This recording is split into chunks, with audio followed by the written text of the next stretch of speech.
Hello बच्चों, कैसे हो? तो आप लोगों को पता है कि हम एग्रीकल्चर बायो में कौन सा चैप्टर पढ़ रहे थे? प्लांट पैथोलॉजी पढ़ रहे थे, ठीक है ना। 2 लेक्चर मैं आपके ले चुकी थी प्लांट पैथोलॉजी की, जिसमें कि देखो मैंने आपको ये काफ़ी सारी चीज़ें बताई थी, कौन कौन से पैथोजेंस होते हैं, ठीक है। वो 2 लेक्चर जो है ना बच्चों, वो दोनों लेक्चर मैंने आपके लाइव लिए थे, ओके। लेकिन अब जो है, अब मैं आपके रिकॉर्डेड लेक्चर भेजना शुरू कर रही हूँ। तो आज हम आपको सबसे पहले क्या पढ़ाने वाले हैं बच्चों? Plant pathology. ये तो आप सबको पता ही है कि पैथोलॉजी का मतलब क्या है? बीमारियां। और प्लांट पैथोलॉजी का मतलब पौधों में लगने वाली बीमारियां, ठीक है। तो पौधों के अंदर आपको मैंने बताया था बीमारियों के कई कारण होते हैं, है ना। बायोटिक फैक्टर्स होते हैं, अबायोटिक फैक्टर्स होते हैं। बायोटिक का मतलब जैसे कोई भी लिविंग ऑर्गेनिज्म अगर पौधों के अंदर बीमारियां क्रिएट कर रहा है, जैसे कि वायरस है, बैक्टीरिया है, फंगस है, माइकोप्लाज्मा है, निमेटोड्स है, तो ये तो सारी बायोटिक फैक्टर्स। अबायोटिक फैक्टर्स के अंदर बच्चों हमने पढ़े थे जैसे कि इन्वायरमेंटल फैक्टर्स हुए, ठीक है। किसी न्यूट्रिशन की कमी हो गई तो वो सब अबायोटिक फैक्टर्स। कुछ टर्मिनोलॉजी है बच्चों जो आपको याद रखनी पड़ेगी, इंपॉर्टेंट टर्मिनोलॉजी है, वो प्लांट पैथोलॉजी से रिलेटेड है। तो उसमें आपको कई चीज़ें तो मैं बता चुकी थी, कई चीज़ें मैं आज आपको बताऊंगी। जैसे कि सबसे पहले हम पैथोजन।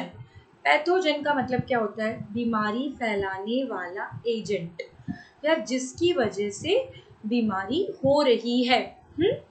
तो पैथोजन बहुत इन्फेक्शियस एजेंट होता है। अगर वो किसी भी हेल्दी प्लांट के अंदर पैथोजन चला गया तो वो हेल्दी प्लांट बीमार हो जाएंगे। अब मान लो उन हेल्दी प्लांट जो कि अब बीमार हो चुके हैं, उनके कांटेक्ट में अब जो भी और हेल्दी प्लांट आएंगे, या मान लीजिए उन पौधों के अंदर जिनके अंदर पैथोजन चला गया, उन पौधों के अंदर जो बीज बनेंगे वो सब भी कैसे बनेंगे? इन्फेक्टेड ही तो होंगे ना। तो इसका मतलब पैथोजन का मतलब क्या होता है बच्चों? वो माइक्रो ऑर्गेनिज्म जो क्या कर रहा है? डिजीज को क्रिएट कर रहा है। तो इसमें देखो बैक्टीरिया है, वायरस है, फंगस है, माइकोप्लाज्मा है, ये सब। सेकेंड टर्मिनोलॉजी बच्चों पैरासाइट। पैरासाइट का मतलब क्या होता है? पैरासाइट दूसरे की जगह पे पहुंच जाते हैं। पैरा यानी दूसरे की, साइट यानी जगह पे। तो ये वो ऑर्गेनिज्म होते हैं बच्चों, वो लिविंग ऑर्गेनिज्म जो हमेशा उनको कोई और उनसे बड़ा, ठीक है, उनसे कैसा होता है? बड़ा, वो ऑर्गेनिज्म चाहिए इनको। उस बड़े ऑर्गेनिज्म के अंदर ये रहेंगे, वहाँ पे अपना शेल्टर के लिए, रहने के लिए जगह चाहिए इनको, इनको साथ में खाने पीने के लिए, न्यूट्रिशन के लिए भी ये पूरी तरह से उस बड़े ऑर्गेनिज्म पे डिपेंड रहेंगे। तो इसका मतलब पैरासाइट बच्चों जिसके ऊपर जाके रहते हैं उसको हम बोलते हैं होस्ट। क्या बोलते हैं? होस्ट। अब मेरी बात सुनो, पैरासाइट 2 जगह रह सकते हैं, या तो किसी भी ऑर्गेनिज्म के बाहर, ये देखो इस तरह से। तो जो बाहर रह रहे हैं उनको हमने बोल दिया एक्टोपैरासाइट। अंदर अगर रह रहे, बॉडी के अंदर, जैसे हमारे अंदर हमारी एलिमेंट्री कैनाल में है, लीवर फ्लूक वगैरह है, होते हैं, मतलब अभी हम नहीं कह रहे हैं बट रह सकते हैं, तो उनको हम बोलते हैं एंडोपैरासाइट। और ये वो ऑर्गेनिज्म है जिसके अंदर क्या है? पैरासाइट रहता है, तो इसको हम बोलेंगे होस्ट। तो बच्चों पैरासाइट और प्रेडेटर में क्या अंतर है?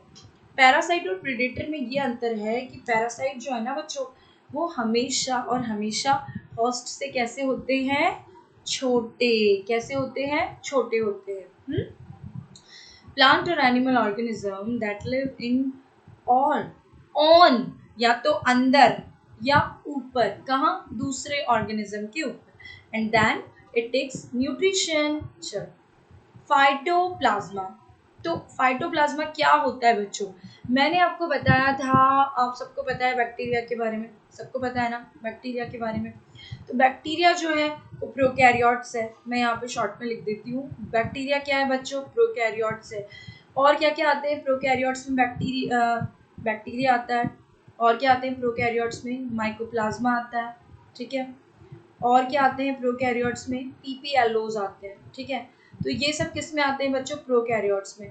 तो इसका मतलब बैक्टीरिया के साथ एक और लिविंग ऑर्गेनिज्म है जिसको हम बोलते हैं माइकोप्लाज्मा। ये माइकोप्लाज्मा जो है ये भी क्या है?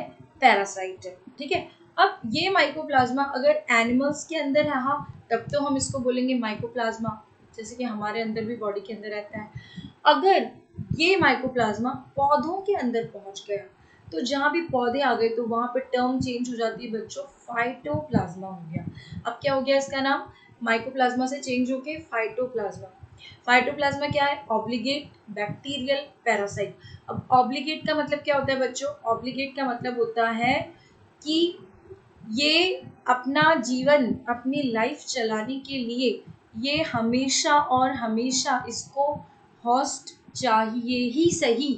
अगर इसको होस्ट नहीं मिलेगा तो ये अपनी लाइफ कंप्लीट नहीं कर सकता, इसलिए हमने बोल दिया ऑब्लिगेट है। और क्या है, बैक्टीरिया के ग्रुप का है।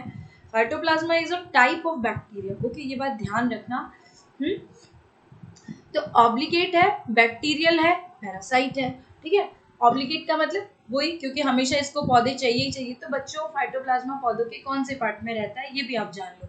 It lives in the phloem tissue of plant. Okay, कहाँ रहता है, पौधे के फ्लोएम टिश्यूज में रहता है। ये देखो, अब मैं आपको बताती हूँ कि किस तरह से ये फाइटोप्लाज्मा अगर एक पौधे के अंदर चला गया, तो एक पौधे के फ्लोएम टिश्यू में चला गया।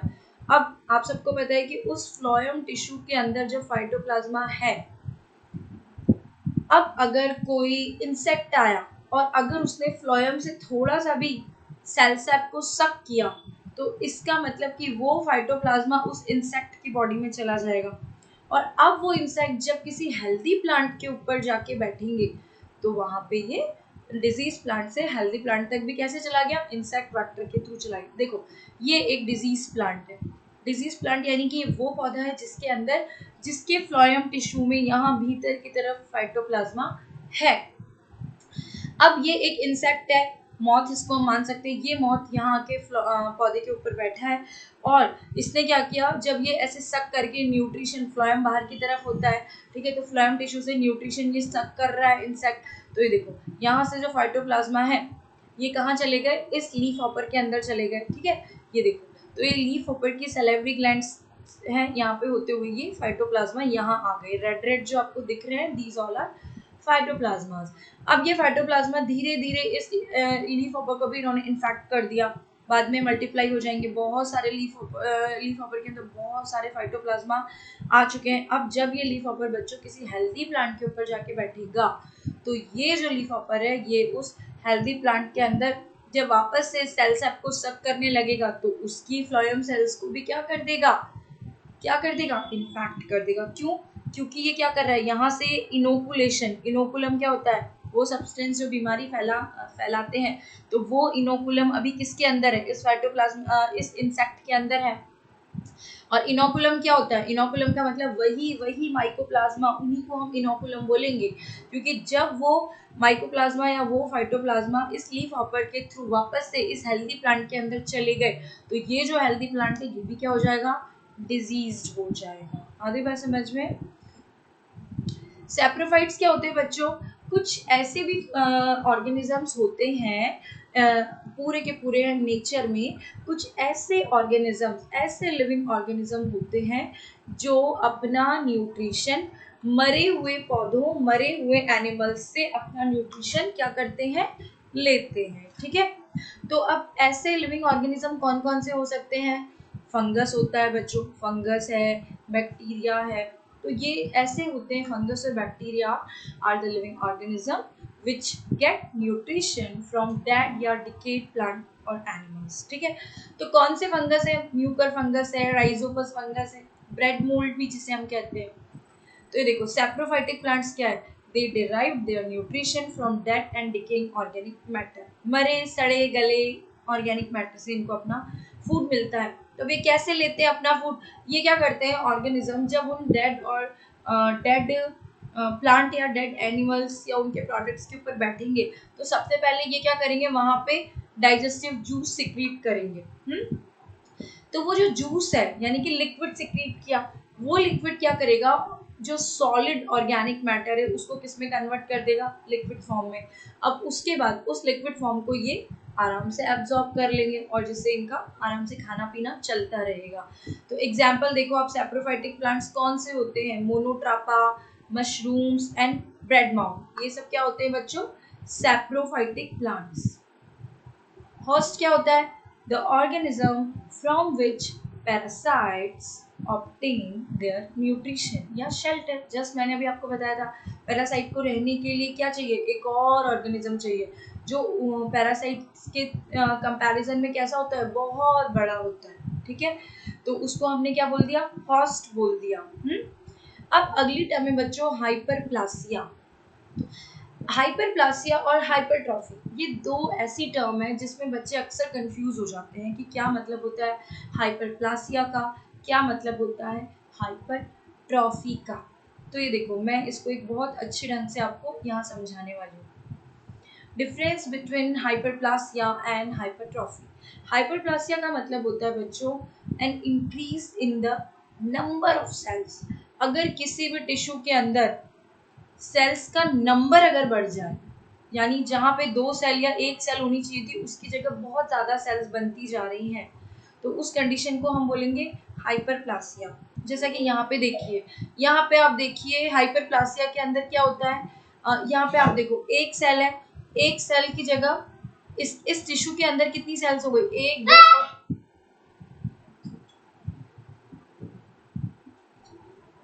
कितनी सेल्स हो गई, 3 सेल्स हो गई। तो इसका मतलब जब नंबर ऑफ सेल्स बढ़ रहे हैं, ठीक है, तो इस कंडीशन को हमने बोल दिया, इस कंडीशन को हमने बोल दिया हाइपरप्लासिया। ओके, क्या बोल दिया इस कंडीशन को बच्चों, हाइपरप्लासिया। अब अगर हमने बोला हाइपरट्रॉफी, तो हाइपरट्रॉफी का मतलब क्या होता है बच्चों, यहाँ पे देखो सेल तो एक ही है, सेल तो एक की एक,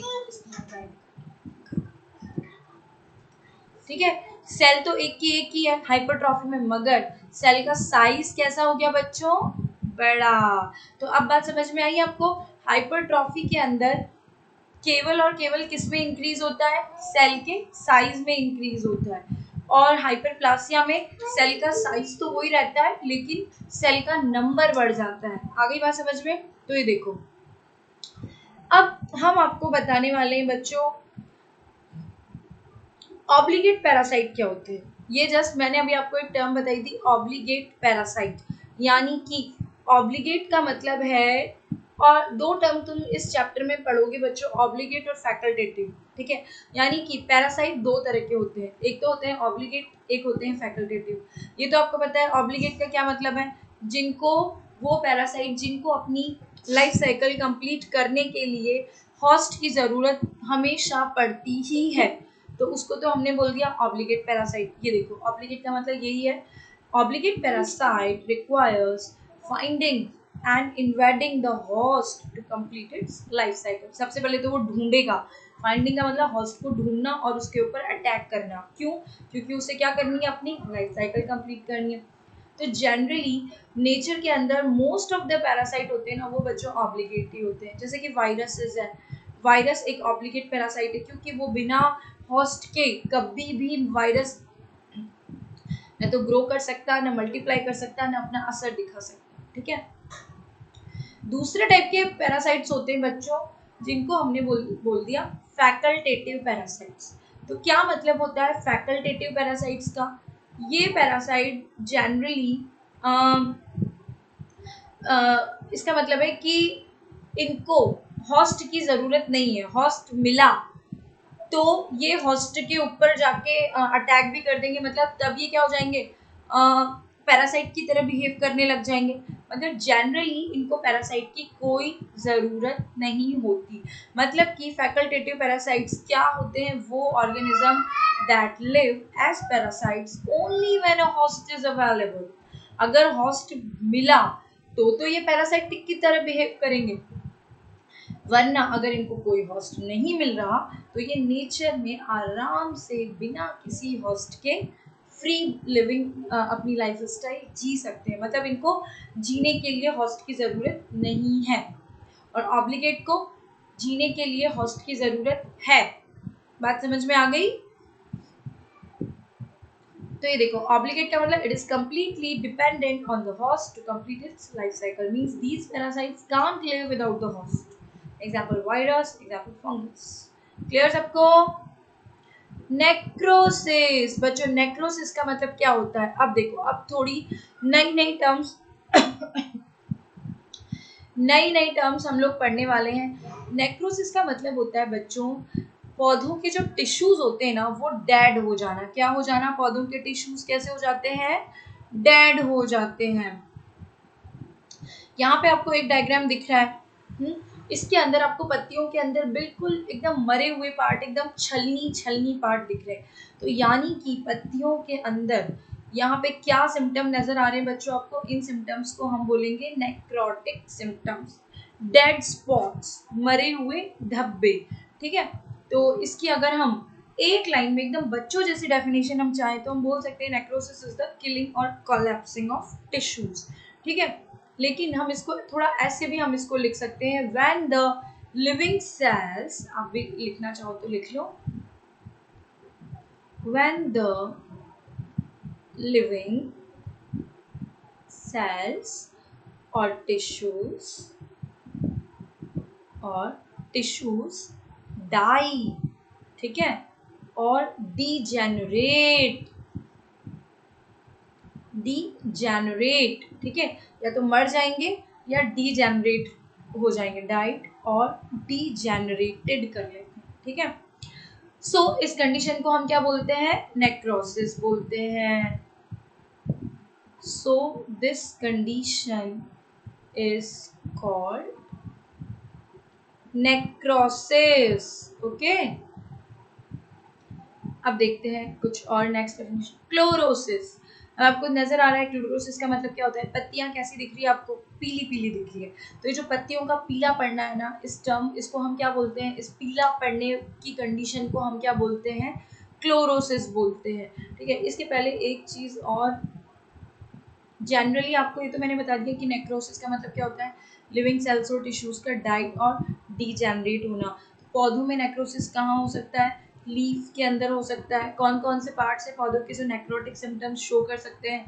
लीव्स है, स्टेम है, या शूट्स है, मतलब जो भी other parts can show necrotic symptoms. Writing सही नहीं आ रही। क्लोरोसिस, क्लोरोसिस का मतलब क्या होता है? प्लांट लीव्स शो येलोइंग, क्या दिखाती है? पीला पीला पीला पीला सिम्टम्स दिखाती है। तो इसमें हम लिखेंगे plant show yellowing, yellowing symptoms in the absence of sufficient chlorophyll. आप सबको पता है कि बच्चों पौधों के लिए जो है, पौधे की ग्रीन कलर के लिए कौन रेस्पॉन्सिबल होता है? क्लोरोफिल रेस्पॉन्सिबल होता है। और ये क्लोरोफिल कब बनता है? जब प्रॉपर सनलाइट मिलती है। मान लीजिए अगर किसी पौधे को प्रॉपर सनलाइट नहीं मिल रही है तो इसका मतलब कि उसका जो क्लोरोफिल बन रहा है वो नहीं बनेगा, और जब क्लोरोफिल नहीं बनेगा तो पत्तियां कैसी दिखने लग जाएंगी? येलो। ट्रांसमिशन, यस बच्चों, ये बहुत इंपॉर्टेंट टर्म है ट्रांसमिशन। इसका मतलब क्या होता है? ट्रांसफर ऑफ, जैसे अभी आपको जस्ट मैंने थोड़ी देर पहले बताया था ना, माइकोप्लाज्मा को किसने ट्रांसमिट किया था डिजीज प्लांट से हेल्दी प्लांट में? किसने ट्रांसमिट किया था? लीफ हॉपर ने किया था। तो लीफ हॉपर को हम क्या बोलेंगे बच्चों? वेक्टर बोलेंगे। तो उसको हमने बोला ट्रांसमिशन थ्रू वेक्टर्स। ठीक है, एनिमल भी हो सकते हैं वेक्टर, और इंसेक्ट भी हो सकते हैं वेक्टर, और विंड भी हो सकता है। वेक्टर का मतलब क्या होता है? वेक्टर का मतलब क्या होता है? Mode of transmission. ठीक है, तो वेक्टर इंसेक्ट्स होते हैं जनरली। तो देखो हम इसको हम पढ़ते हैं active transmission of, active transfer, ऐसे लिखो आप इसको। ट्रांसमिशन क्या होता है? Active transfer of disease causing pathogen. ठीक है, फ्रॉम, कहाँ से कहाँ जाते हैं? सबको पता है, एक पौधे से दूसरे हेल्दी पौधे की तरफ। From disease plant to healthy plant. ठीक है, और by the means of, transmission किसी भी तरह से हो सकता है ना? By means of insects, animals, wind, etcetera, water, बहुत सारे हो सकते हैं, है ना। तो ये देखो यहाँ पे आप देखो, ये आपको एक इंसेक्ट वेक्टर है, ये आपको दिख रहा है कि इन्फेक्टेड पौधे की पत्तियां खा रहा है, तो इसका मतलब इसके अंदर वायरस चले जाएंगे। ये जो वायरस है ये इस वेक्टर के अंदर रहेंगे, है ना। और जब ये वेक्टर यानी कि जब ये इंसेक्ट किसी और हेल्दी पौधे के अंदर जाएगा तो वापस से क्या कर देगा, इनोकुलेशन करेगा। इनोकुलेशन का मतलब क्या होता है, इनोकुलेशन का मतलब क्या होता है कि ये उस हेल्दी प्लांट के अंदर भी डिजीज क्रिएट कर देगा, है ना। क्यों, क्योंकि ये अपने अंदर जो इसकी बॉडी के अंदर जो इनोकुलम है वो सब्सटेंस है जो कि डिजीज का कारण है, जब वो छोड़ेगा तो हेल्दी प्लांट भी क्या हो जाएगा, डिजीज हो जाएगा, है ना। अब बच्चों इन्फेक्शन क्या होता है, क्या होता है,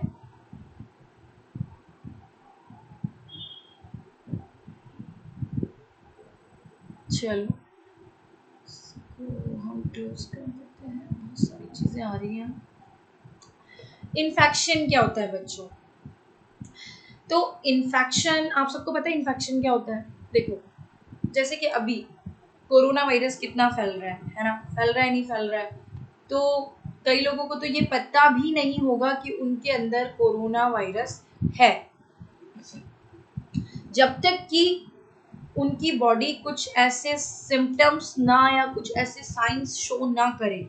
बुखार का आना, ठंड लगना, शरीर गर्म होना, गले में खराश होना, सांस लेने में तकलीफ होना, ये सारी चीज़ें क्या है, ये सब क्या है जो बॉडी सिम्टम दे रही है।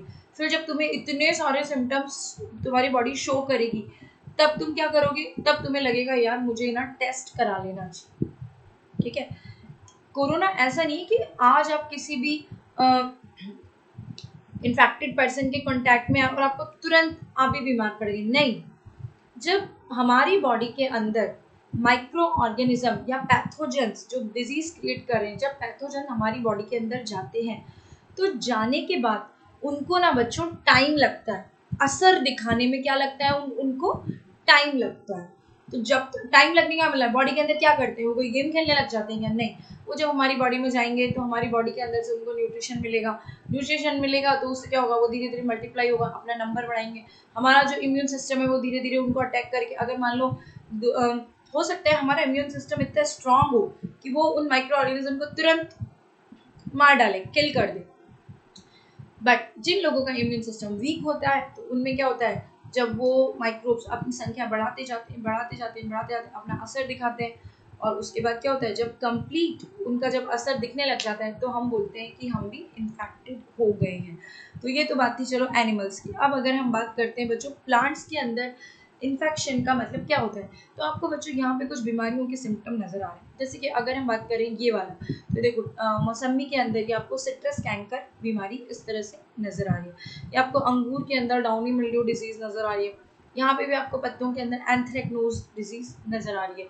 तो अगर माइक्रो ऑर्गेनिज्म यानी कि जो पैथोजन है या जो बीमारी फैलाने की जो वो जो एजेंट है वो किसी भी होस्ट के अंदर जाएंगे और सक्सेसफुली एस्टेब्लिश हो जाएंगे, अपनी सत्ता जमा लेंगे, वो माइक्रो ऑर्गेनिज्म सक्सेसफुली होस्ट की सेल के अंदर जाके जम गए, अपना असर दिखाना उन्होंने शुरू कर दिया, और वो सबको नजर आ रहा है इस तरह से। जैसे आप यहाँ देख पा रहे हो कि किस तरह से आपको इन्फेक्टेड प्लांट पार्ट्स नजर आ रहे हैं, तो इस प्रोसेस को हम क्या बोलेंगे, इन्फेक्शन बोलेंगे। जब तक ऐसे सिम्टम्स शो नहीं होते तब तक आपको नहीं पता चलता कि आपके पौधे बीमार हैं या हेल्दी है, लेकिन जब पौधे बीमारी के सिम्टम्स शो कर रहे तो हम कहेंगे कि हाँ इन पौधों में इन्फेक्शन लग गया। तो इन्फेक्शन की क्या डेफिनेशन होती है, successful establishment of the pathogen into the host cell या टिश्यू। ओके, अब सिम्टम्स क्या होते हैं, वही जो जस्ट अभी हाल में आपको पढ़ा के निपटी हूँ कि सिम्टम्स क्या होते हैं। ये देखो सिम्टम्स का मतलब है बच्चों पौधे को देख के अगर आप पता लगा पा रहे हो कि वो बीमार है या हेल्दी है।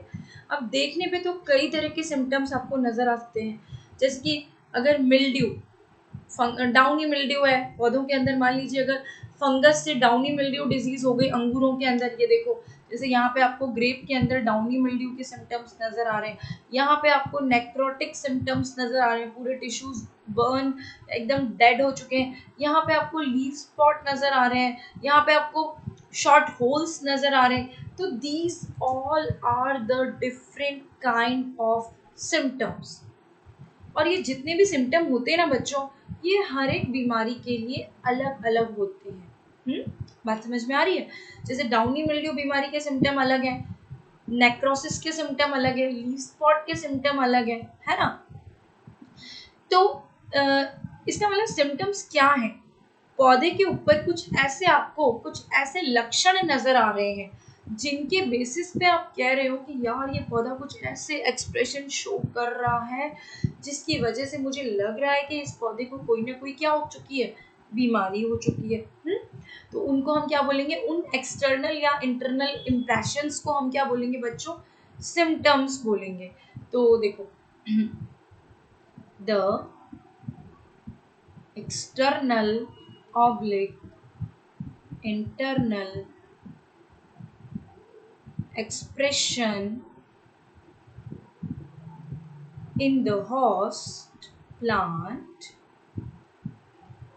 due to a disease। ठीक है, तो इनको हमने क्या बोल दिया? इन एक्सटर्नल और इंटरनल एक्सप्रेशंस को क्या बोल दिया? Are called symptoms. तो यहाँ ध्यान से देखो आप, मिल्ड्यू के अंदर क्या है, क्या होता है मिल्ड्यू के अंदर? जब भी पाउडर मिल्ड्यू या डाउनी मिल्ड्यू नाम सुनोगे, इसका मतलब आपको क्लोरोटिक एरिया नजर आने लग जाएंगे। क्लोरोटिक का मतलब येलो येलो कलर नजर आने लग जाएंगे। Usually covered pathogen as result of the vigorous growth. Two type के मिल्ड्यू होते हैं, डाउनी मिल्ड्यू और पाउडरी मिल्ड्यू। डाउनी मिल्ड्यू का मतलब क्या होता है? Formation of superficial cottony hyphal growth with spores generally on the under side of the leaf, पत्ती की नीचे वाली सतह पे, है ना? तो ये डाउनी मिल्ड्यू जो है जनरली कौन सा ग्रुप की फंगस शो करती है? ओमाइसिटीज ग्रुप की। अब देखो ये तो हो गए मिल्ड्यू के सिम्टम्स। मॉर्फोलॉजिकल नेक्रोसिस मैंने आपको बताया था, प्रोटोप्लास्ट का मर जाना, टिश्यू प्रोटोप्लास्ट की डेथ होने के कारण जब किसी भी पौधे के टिश्यू या सेल्स मरना शुरू कर देती है, धीरे धीरे ऑर्गन मरना शुरू कर देते हैं। ठीक है ना? तो ये देखो कैसे सिम्टम दिखेंगे आपको, डार्क ब्राउन कलर के बॉर्डर दिखेंगे। ठीक है, स्पॉट्स क्या होते हैं? लीफ स्पॉट होते हैं। लीफ स्पॉट, पत्तियों के ऊपर आपको धब्बे नजर आ रहे हैं, ब्राउन कलर के धब्बे नजर आ रहे हैं, एकदम बारीक बारीक स्पॉट्स। ठीक है, तो उनको हमने क्या बोल दिया? Spot symptoms. शॉर्ट होल क्या होता है? ये देखो ये वही डेड एंड डिकेड टिश्यूज हैं जैसा कि नेक्रोसिस में था। ठीक है, उसी तरह के मतलब छोटे छोटे धब्बे, तो हमने उनको बोल दिया शॉर्ट होल्स। तो ये होते हैं सब सिम्टम्स। अब बच्चों बात आती है साइंस की। साइन क्या होता है? अब आप कंफ्यूज हो जाओगे कि भाई सिम्टम और साइन इन दोनों में क्या डिफरेंस है, या दोनों सेम है या अलग अलग होते हैं? साइन का मतलब होता है बच्चों, अगर कोई भी पैथोजन है, पैथोजन मैंने जस्ट अभी आपको बताया था क्या होता है pathogen? Bacteria, virus, fungus. Pathogen बीमारी को जनने वाला, बीमारी को पैदा करने वाला, तो वो तो क्या हो गया? पैथोजन हो गया। अब अगर वो पैथोजन अपना कोई निशान छोड़ रहा है, अपना अपनी बॉडी से निकाला हुआ कोई सब्सटेंस अगर वो उस पौधे के ऊपर छोड़ रहा है, जैसे कि मान लो चोर चोरी करने के बाद कुछ ना कुछ साइन छोड़ के जाता है, मान लो उसके वहां पे वो ग्लव्स छोड़ जाए, या वहां पे खून के धब्बे छोड़ जाए, वहां पे छुरी छोड़ जाए, अपना कोई सामान भूल जाए, कोई पेन भूल जाए। ठीक है ना? तो ये सब चीजें वो अगर छोड़ के जा रहा है तो उसको हम बोलेंगे साइंस। क्या बोलेंगे? साइंस। ठीक है, किसी भी बीमारी के साइन क्या होते हैं? तो यहाँ पे देखो हम साइन, डिजीज साइन क्या है? जैसे बैक्टीरिया ऊजिंग फ्रॉम लीफ, ये देखो पत्तियों के ऊपर से आपको यहाँ पे कुछ ना कुछ लिक्विड नजर आ रहा है निकलता हुआ, बैक्टीरिया बाहर आ रहे हैं। रस्ट स्पोर्स ऑन लीफ, पत्ती के ऊपर देखो रस्ट फंगस ने कितने सारे स्पोर पैदा कर दिए। यहाँ पे हम देखेंगे कॉटनी ग्रोथ हो रही है, ये देखो ये जितना भी आपको रुई के जैसी ग्रोथ दिख रही है, ये सब क्या है? फंगल हाइफीज है। तो दीज ऑल आर क्या है? साइंस है। किसके साइंस हैं? ये वो सबूत हैं जो कि पैथोजन ने या माइक्रो ऑर्गेनिज्म ने पौधों के ऊपर छोड़े हैं, अपने निशान पौधों के ऊपर क्या किए हैं, छोड़े हैं, और इनको हमने क्या बोला, साइन बोला। ठीक है, तो साइन का मतलब क्या होता है, it refers to the visible structure of pathogens appearing on the host। ठीक है, अब बच्चों इनोकुलेशन क्या होता है। इनोकुलेशन अभी मैंने आपको बताया था ना कि जब एक कीड़ा एक डिजीज पौधे पे बैठा, ऐसा पौधा जो पहले से बीमार है, तो जब वो कीड़ा उस बीमार पौधे पे बैठा तो उस कीड़े की बॉडी के अंदर क्या आ गए, पैथोजेंस आ गए। तो इसका मतलब अब पैथोजन जो है वो उस कीड़े के अंदर आ चुके हैं। अब वो कीड़ा जब किसी हेल्दी पौधे के अंदर जाएगा, वो हेल्दी पौधे के ऊपर बैठेगा, तो वो वहां पे क्या छोड़ देगा, वही सब्सटेंस छोड़ देगा जो उसने उस डिजीज वाले पौधे से लिए हैं। तो वो जो सब्सटेंस है वो क्या करेगा, उस अच्छे खासे हरे भरे हेल्दी पौधे के ऊपर जब वो सब्सटेंस आ जाएगा, उस सब्सटेंस के अंदर क्या है बच्चों, उस सब्सटेंस के अंदर क्या है, पैथोजन है। क्या है, पैथोजन है। तो उसको, उस सब्सटेंस को हम क्या बोलते हैं बच्चों, इनोकुलम। ये देखो, और इनोकुलम अपने अंदर, इनोकुलम के पास क्या है, बीमारी पैदा करने वाले पैथोजन है। और अब जब वो इनोकुलम किसी भी हेल्दी प्लांट के अंदर पहुंचाया जाएगा किसी भी माध्यम से, जैसे वेक्टर के माध्यम से, कीड़ों के माध्यम से पहुंच रहा है, तो इस प्रोसेस को हमने क्या बोला, इनोकुलेशन। ठीक है, तो क्या होता है inoculation, the arrival of pathogen on the host. ठीक, पैथोजन का होस्ट के अंदर पहुंचना इनोकुलेशन कहलाता है। और इनोकुलम क्या है, the pathogen that land on the host or any part of the pathogen that can initiate infection। या तो पैथोजन खुद पूरा का पूरा होस्ट में चला जाए तो, या उस पैथोजन की बॉडी का कोई पार्ट, वो सलाइवा, वो सिक्रीशन जो क्या करेगा, उस हेल्दी प्लांट को भी क्या बना देगा, बीमार बना देगा।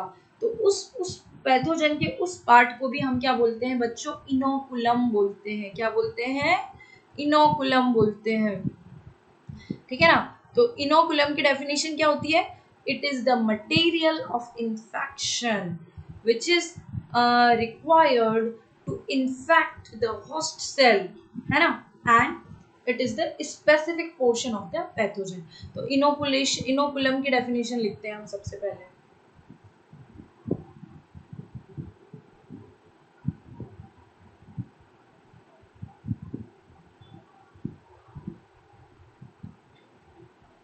Inoculum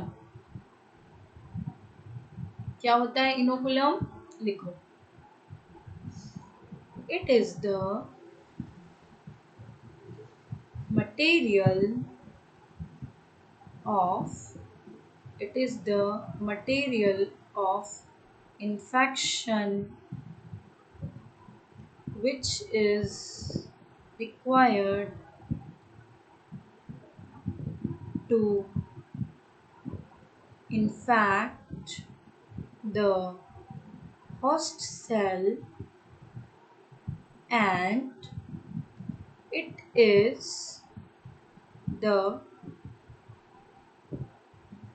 specific portion of the pathogen। ठीक है, तो it is the material of infection which is required to infect the host cell. ठीक है, and it is the specific portion of the pathogen. कुछ भी हो सकता है। वेक्टर्स, ये देखो, वेक्टर्स का काम कौन, वेक्टर्स क्या होते हैं, जो पैथोजन को एक पौधे से दूसरे पौधे तक ले जाने का काम करते हैं, उनको हम क्या बोलते हैं, वेक्टर्स बोलते हैं। तो वेक्टर्स की भी डेफिनेशन लिख लेते हैं हम, they are active agent of disease transmission। ठीक है ना। बीमारी को फैलाने वाले एजेंट हैं, कीड़े मकोड़े सब हो सकते हैं। अगला डेफिनेशन है बच्चों इटियोलेशन। इटियोलेशन, यहाँ आपको दो तरह के पौधे नजर आ रहे हैं, ठीक है। एक पौधे की पत्तियां तो बिल्कुल अच्छी हरी हरी हैं और एक पौधे की पत्तियां कैसी हो चुकी है, एकदम पीली पेलनेस नजर आ रही है आपको, ठीक है। तो अगर आप किसी पौधे को सनलाइट की जगह अंधकार में रख दोगे, छाया में रख दोगे, अंधेरे में रख दोगे, तो भी क्या वो हरा बना रहेगा? नहीं, बिल्कुल नहीं, वो पीला पड़ जाएगा। और इस प्रोसेस को हम बोलते हैं इटियोलेशन। अब तुम बोलोगे कि यार मैडम पीला पड़ने को तो आपने क्लोरोसिस भी बोला था। भाई तो वहां क्लोरोसिस के कई कारण हैं, ठीक है, लेकिन इटियोलेशन अगर आप टर्म यूज कर रहे हो तो इसका मतलब, इटियोलेशन अगर आपने बोल दिया इसका मतलब कि आपने जो पौधा पीला पड़ा है उसका एक ही कारण है। वो क्या कारण है? उस पौधे को अंधेरे में रख देना। इटियोलेशन रेफर्स टू paleness, पीला पड़ना, paleness of plants due to absence of light, absence of light, प्रकाश की कमी के कारण पौधे अगर पीले पड़ रहे हैं तो। ऑल्टरनेट होस्ट क्या होता है बच्चों? क्या आप जानते हो क्या होता है? एक तो आपको ये तो सबको पता है कि होस्ट क्या होता है, एक अब आप एक और चीज देखोगे, ऑल्टरनेट होस्ट क्या होता है। तो देखो, होस्ट और ऑल्टरनेट होस्ट दोनों में क्या डिफरेंस है। अगर मान लीजिए कोई पौधा है, नहीं पौधा नहीं, अगर मान लीजिए कोई पैथोजन है, कोई माइक्रो ऑर्गेनिज्म है, ठीक है ना, कोई फंगस है, ठीक है। अब आप सबको पता है कि उस फंगस को अपनी लाइफ साइकिल कंप्लीट करनी है तो उसको क्या चाहिए? होस्ट चाहिए, है ना। अब अगर उसको उस एक होस्ट के अलावा अगर एक और होस्ट चाहिए, मान लीजिए देखो ये देखो, ये हम देख रहे हैं एसियो क्या बोलते हैं, रस्ट फंगस है। कौन सी फंगस है? रस्ट फंगस है, जो कि गेहूं के ऊपर जो है पक्सीनिया ग्रामिनीज टिट्रिसी जो है एक बीमारी पैदा करती है गेहूं के अंदर। वीट रस्ट नाम की एक बीमारी होती है जो कि रस्ट फंगस पैदा करती है।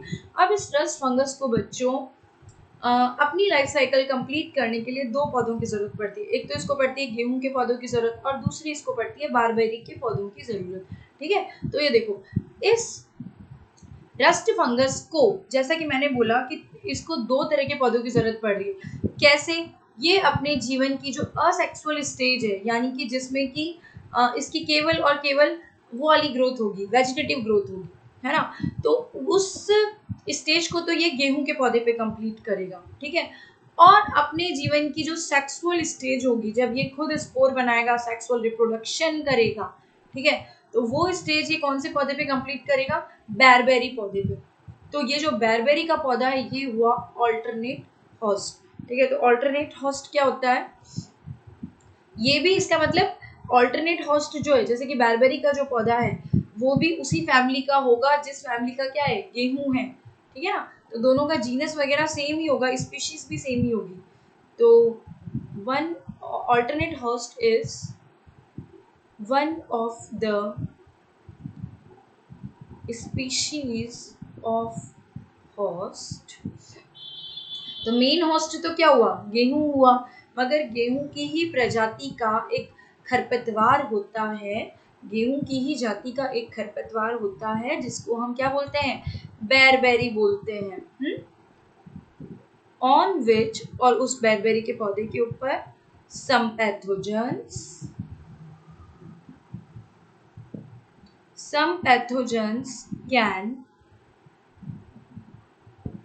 can complete their life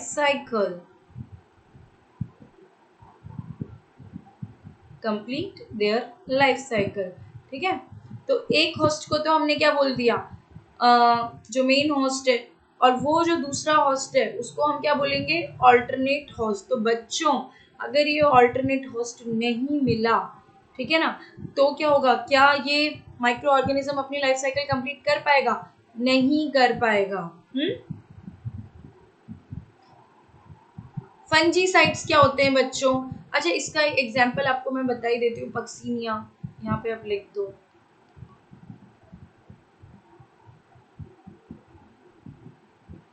Puccinia graminis, Puccinia graminis tritici, ये एक फंगस का इतना बड़ा नाम है, Puccinia graminis tritici fungus require barberry, BERBERRY, barberry and Mahonia, ये दोनों एक ही पौधों के नाम है, बेरबेरी या महोनिया शर्ब्स, झाड़ियाँ, to complete its life cycle. Okay. Fungicides क्या होते हैं बच्चों? वो केमिकल्स जो क्या करते हैं, तो अच्छा इसमें मेन होस्ट कौन हुआ बच्चों? मेन होस्ट को तो क्या हुआ, गेहूं हुआ है ना, और अल्टरनेट होस्ट क्या हुआ, बेरबेरी।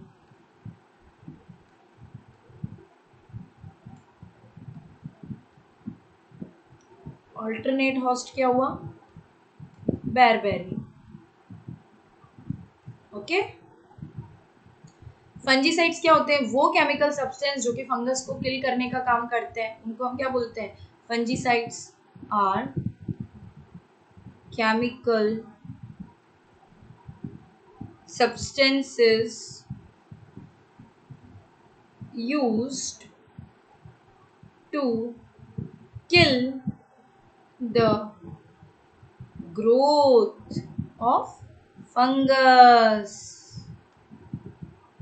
जैसे कि कौन कौन से अभी बाजार में आपको फंजीसाइड मिलेंगे? डाइथेन M45 हुआ, बाविस्टीन हुआ, कार्बेंडाजिम हुआ, ये सब क्या है? फंजीसाइड्स है।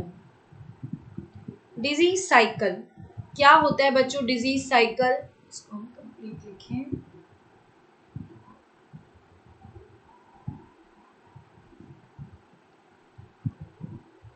पूरा जीवन चक्र एक माइक्रो ऑर्गेनिज्म जो है वो अपनी लाइफ के डिफरेंट स्टेजेस से गुजरेगा, ठीक है, बीमारी का जो चक्र है उसको पूरा करेगा। तो the chain of events that need for the development of disease। तो ये जो पूरा का पूरा इवेंट है, ये सारे इवेंट नहीं होंगे तब तक जो है पौधे के अंदर बीमारी नजर नहीं आएगी। ये देखो, ये वायरस है, होस्ट सेल के अंदर आया, अपना डीएनए या आरएनए इसने होस्ट सेल के अंदर छोड़ा और होस्ट सेल के डीएनए से जोड़ लिया। थोड़ी देर बाद ये जो डीएनए है, ये जो ये वायरस है, जब होस्ट सेल के अंदर आ जाएगा, अपना डीएनए छोड़ देगा, बहुत सारी मल्टीपल कॉपीज इसकी बन जाएगी, ठीक है। ये अब ये जो है जितनी भी मल्टीपल कॉपीज इसकी बनी, वो सबने क्या किया, होस्ट के डीएनए से अपने खुद के डीएनए को जोड़ लिया। अब जब ये वहां से रिलीज होंगे तो ये जाके अपना असर दिखाना शुरू कर देंगे, ठीक है, और दूसरे हेल्दी प्लांट्स को भी इन्फेक्ट करने लग जाएंगे। तो इस तरह से ये जो डिजीज साइकिल है क्या होता है, वायरसेस का चलता रहता है। सिस्टमैटिक सिम्टम्स क्या होते हैं बच्चों? तो दो तरह के सिम्टम, पौधे जो है ना बच्चों, वो बीमारी के जब सिम्टम दिखाएंगे आपको, जैसा मैंने अभी आपको बताया था थोड़ी देर पहले, कैसे सिम्टम दिखाए थे, किस तरह के नेक्रोटिक सिम्टम बताए थे, और किस तरह के बताए थे, डाउनी मिल्ड्यू वाले सिम्टम बताए थे, और क्लोरोटिक सिम्टम, पीले वाले सिम्टम बताए थे। सिम्टम्स क्या होते हैं? दो तरह के सिम्टम्स होते हैं, एक तो होते हैं लोकलाइज्ड, एक होते हैं सिस्टमैटिक। लोकलाइज्ड का क्या मतलब है? अगर मान लो किसी बीमारी के जो सिम्टम नजर आ रहे हैं वो पूरे पौधे में ना दिखाई देके पौधे के किसी पर्टिकुलर पार्ट में दिख रहे हैं, जैसे कि मान लो केवल पत्तियों में आपको सिम्टम नजर आ रहे हैं, केवल आपको स्टेम के ऊपर कुछ धब्बे नजर आ रहे हैं, केवल आपको फ्रूट्स के ऊपर रॉटिंग नजर आ रही है, तो या रूट के अंदर गॉल्स गिठाने पड़ी दिख रही है, तो ऐसे जो अगर आपको सिम्टम नजर आ रहे हैं जो पर्टिकुलर किसी एक ही जगह पर हैं, तो उनको हम बोलेंगे लोकलाइज्ड सिम्टम्स। जबकि बच्चों सिस्टेमिक सिम्टम्स क्या होते हैं? जो कि मान लीजिए जब इनोकुलम यानी कि जब पैथोजन ने इनोकुलम, इनोकुलम क्या होता है? बीमारी पैदा करने के लिए जो सब्सटेंस पैथोजन छोड़ता है उसको हमने बोला था इनोकुलम। जब इनोकुलम जाएगा किसी हेल्दी पौधे के सिस्टम के अंदर, घुस जाएगा, सिस्टम का मतलब है जाइलम या फ्लोएम, तो जब उसके सिस्टम में चला गया और वो किसी एक पर्टिकुलर प्लांट पार्ट में ना दिखकर जो पूरे का पूरा पौधा ही वो बीमारी के सिम्टम शो कर रहा है, तो हमने उसको बोलेंगे हम सिस्टमैटिक या सिस्टेमिक बोलेंगे। सिस्टमैटिक नहीं है, ये सिस्टेमिक है। ओके, सिस्टेमिक, ये टी हटा देना बच्चों। तो उसको हम क्या बोलेंगे? Systemic symptoms. जैसे कि वायरस के इन्फेक्शन है, पूरे पौधे की पत्तियां पीली पड़ी हुई हैं, पौधे की ग्रोथ ही नहीं हो रही है, पूरा पौधा मुरझा गया, विल्टिंग हो गया, तो हमने इनको क्या बोला? Systemic symptoms. ठीक है, तो क्या होते हैं सिस्टेमिक सिम्टम्स? लिखो आप इसके बारे में।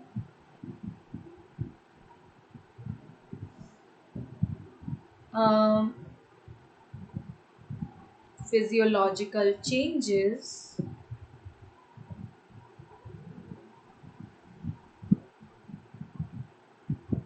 appear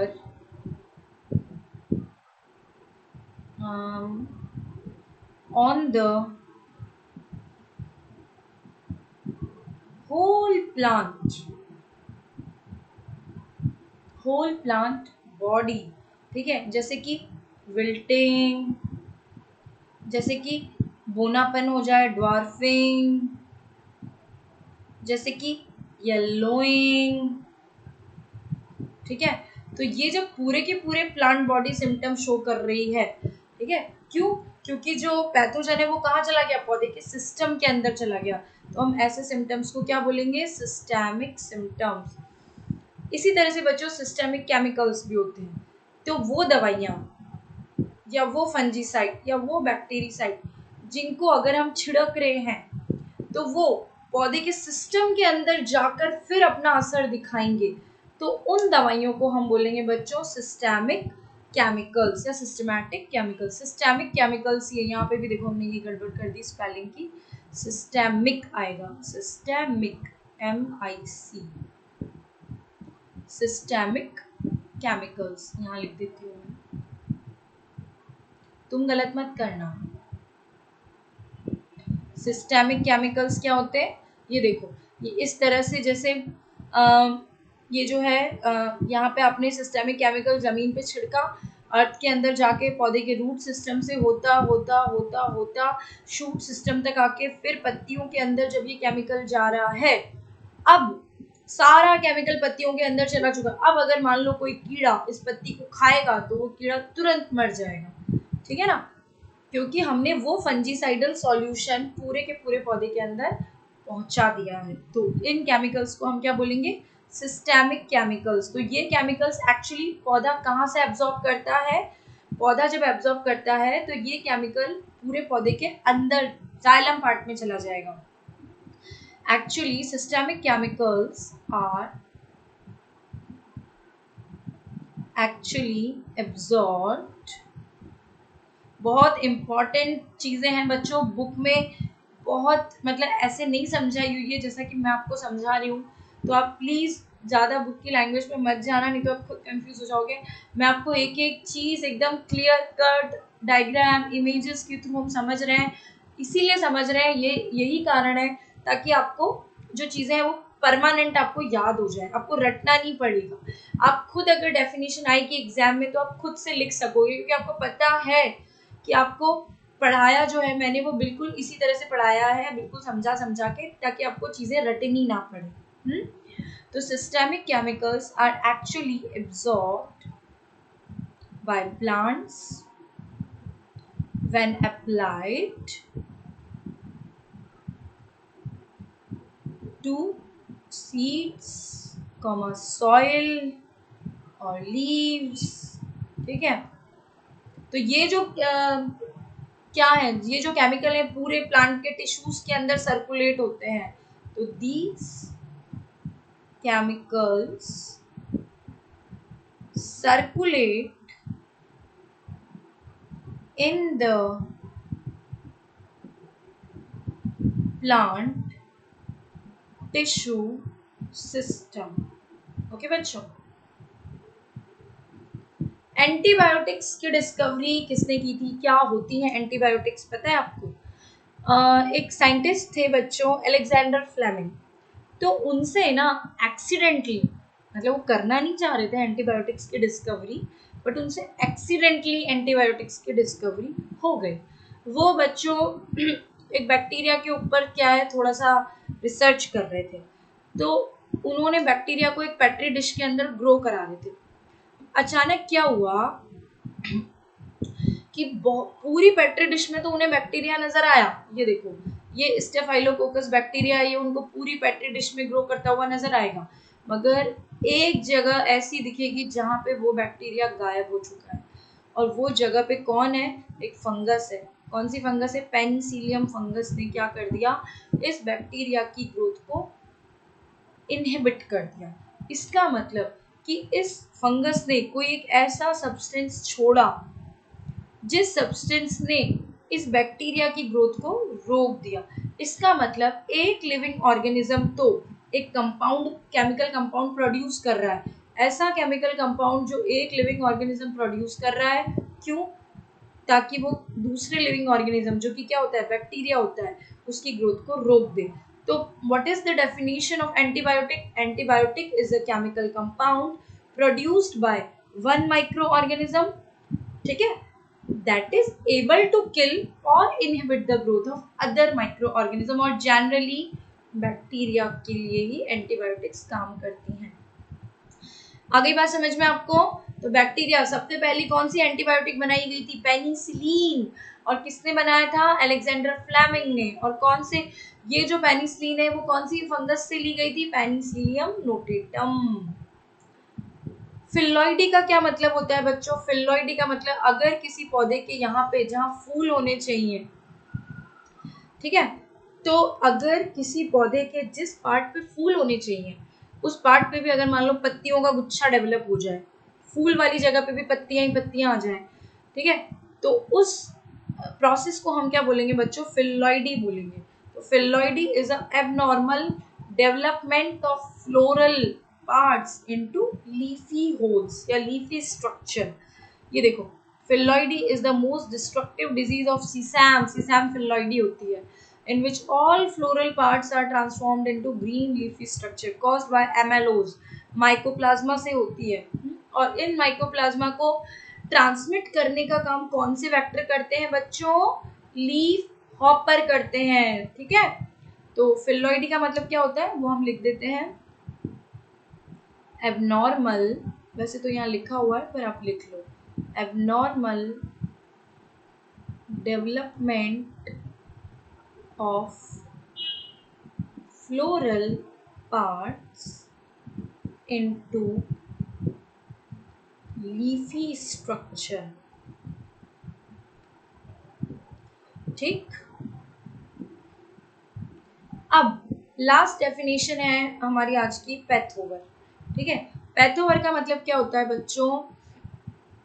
पैथोवर का मतलब होता है एक बैक्टीरिया जो है ना उसकी बहुत सारी स्पीशीज, ठीक है, एक बैक्टीरिया की अलग अलग जातियां जो हैं वो अलग अलग तरह के असर दिखा रही है अगर पौधों में, ठीक है, तो हम इनको हम क्या बोलेंगे? और अलग अलग एक से ज्यादा पौधों में अलग अलग अगर हम असर दिखा रही है तो हम इस प्रोसेस को हम क्या बोलते हैं बच्चों? पैथोवर बोलते हैं। तो क्या है pathovar? It is a bacterial strain और सेट ऑफ स्ट्रेन्स। स्ट्रेन्स का मतलब बच्चों जातियां ही होता है, स्पीशीज को हम स्ट्रेन्स भी बोल सकते हैं, विद द सेम कैरेक्टर्स, ठीक है, एंड दिखने में तो एक जैसे हैं मगर डिफरेंस कैसे करोगे? एंड डिफ्रेंशिएटेड एट सब species level on the basis of distinctive pathogenicity to one or more plant. तो देखो बेटा, होता क्या है, दिखने में बैक्टीरिया एक जैसे दिख रहे हैं, ऊपर से सब एक जैसे दिख रहे हैं, तो आप उनको डिफ्रेंशिएट कैसे करोगे? दिखने में एक जैसे, इसका मतलब सेम जाति के हैं, या तो कोकाई बैक्टीरिया है गोल गोल जो होते हैं, ठीक है ना, या फिर मान लो स्पाइरल वाले हैं, या फिर मान लो कोमा शेप के हैं।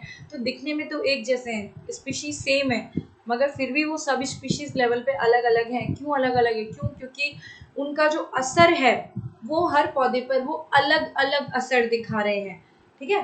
तो इन सभी स्ट्रेन्स को एक ही बैक्टीरिया की, एक ही स्पीशीज की अलग अलग सब स्पीशीज को हम क्या बोलेंगे? पैथोवर बोलेंगे। तो ये बच्चों आज की क्लास थी, थोड़ा लंबा लेक्चर हो गया, बट आई होप आपको समझ में आया होगा। तो आप प्लीज इसको एक बार अच्छे से समझ के आपको नोट्स कॉपी में उतारने हैं, पीडीएफ में आपको सेंड कर दूंगी, ठीक है। तो अगर आपको मान लो कोई ऐसी चीज़ है जो आज के लेक्चर में समझ में नहीं आई है, तो आप वो मुझे हमारे व्हाट्सएप ग्रुप में लिख के भेज सकते हैं कि मैम मुझे ये वाला टॉपिक समझ में नहीं आया, तो मैं आपका वो जो टॉपिक है वो वापस से कल की क्लास में सॉल्व कर दूंगी। ओके, चलो,